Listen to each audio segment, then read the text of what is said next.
Hello বন্ধুরা, good morning. আমি মৌসুমি, আবার একটা নতুন ভিডিওতে তোমাদের সবাইকে ওয়েলকাম। কেমন আছো বন্ধুরা? আমরা তো ভালোই আছি, আশা করব তোমরাও খুব ভালো আছো। তো ঘুম থেকে উঠে এক্সারসাইজ তো হয়েই গেছে, তারপরে এক্সারসাইজের পরে সংসারে তো প্রচুর কাজ থাকে, সেগুলো করতে হয়। তো রান্না বান্না বসিয়ে দিয়েছি। তো হাজব্যান্ড গেছিলো বাজারে, হাজব্যান্ড নিয়ে এসছে ইলিশ মাছ আর কিছু সবজি, বলেছে অল্প করে আনতে।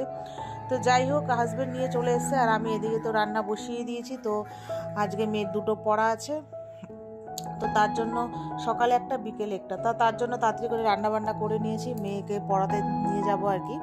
তো মাছের ঝোল করেছি, বেশি কিছু করিনি। প্রচণ্ড জানো তো বন্ধুরা, খাবার আমাদের প্রচুর বেশি হয়, মানে বাসি খেতে আর ভালো লাগে না বলে এখন থেকে ঠিক করেছি 2 কি 3 পদের বেশি রান্না করব না।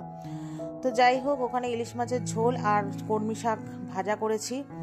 আর আমার মা কিছু টুকটাক খাবার পাঠায়, তোমাদের সাথে শেয়ার করি, কখনো কখনো দেখতেই পাও ভিডিওতে।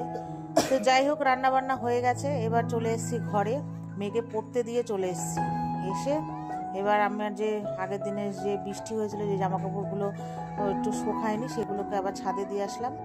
এসে তোমার এবার মানে দিয়ে এসেছিলাম, তারপর দেখছি মেয়েকে পড়তে দিতে যাবো, তখন দেখছি ঝিরিঝিরি মেঘলা করছে আর কি, বৃষ্টিও পড়ছে তার সাথে। তো দৌড়ে নিয়ে চলে এসেছি। এসে মেয়েকে রেখে মেয়েকে পড়তে দিতে গেছিলাম। তারপরে এসে তো বন্ধুরা এবার জামা কাপড়টা ভাঁজ করে নিলাম। তারপরে মেয়েকে আজকে স্নান করেই পাঠিয়েছি, যেহেতু আস্তে আস্তে একটু 12টা 12:30 বেজে যাবে, তার জন্য ওকে বলেছি তুই শ্যাম্পু ট্যাম্পু করে স্নান করতে চলে যা, করে এসে তারপরে তোকে পড়তে নিয়ে যাবো। এই ফাঁকে ও মানে পড়বে, আর আমি এই ফাঁকে ঘরটা ফাঁকা থাকবে, তাড়াতাড়ি করে কাজকর্মটা করে নিতে পারবো। তো যাই হোক, মেয়েকে দিয়ে এসে বাড়ি ঘরের যা কাজ ছিল করে নিয়েছি। জামা কাপড় ভাঁজ করে এবার সব ডাস্টিং করছি। এবার করে এবার আমি আজকে বিছানার চাদরটা তুলবো। সেই অনেকদিন ধরে তোলাছে না, আজকে আর 2-3 দিনের বেশি হয়ে গেলে না কেমন একটা লাগে। তো যাই হোক, চাদরটা তুলে ভাঁজ করে রাখবো।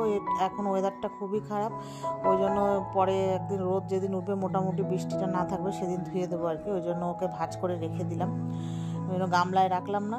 তো ভাঁজ করে রেখে দিলাম, তারপরে আমি ধোয়া চাদর পেতে নিলাম। তো আর ঘর মোছা ওগুলো দেখায়নি, রোজ রোজ একরকম দেখালে তোমরাও বিরক্ত হয়ে যাবে। তো যাই হোক, শ্যাম্পু ট্যাম্পু করে স্নান করে নিয়েছি, পুজো দেবো। তখনই মেয়ে চলে এসছে, পড়া হয়ে গেছে। আমি বলেছি চলে আয় বান্ধবীদের সাথে। তো বাড়ির সামনেই যেহেতু চলে এসছে। আর মা পাঠিয়েছিল লুচি আর মানে আলু চচ্চড়ি মাসির ছেলেকে দিয়ে। তো আমাদের তো একবার সকালে টিফিন হয়ে গেছে, মা পাঠিয়েছে বলে, তাই আবার আমি আর মেয়ে ঘরে বসে বসে একটু খেলাম। তো খাওয়ার পরে আর ভাত খেতে পারিনি, সেই 4টের পরে ভাত খেয়েছি। তো যাই হোক, ভাত খেয়ে, এটা একদম সন্ধেবেলায়।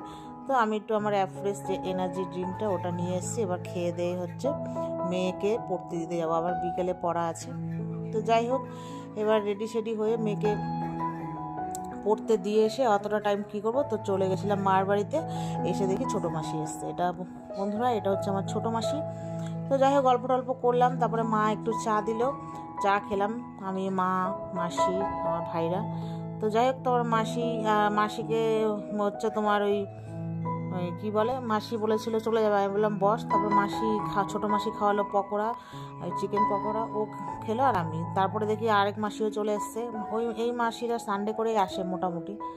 তো যাই হোক, এই মাসি, ছোটো ছেলে, মেসো মাসি সবাই এসছে, বড় ছেলে।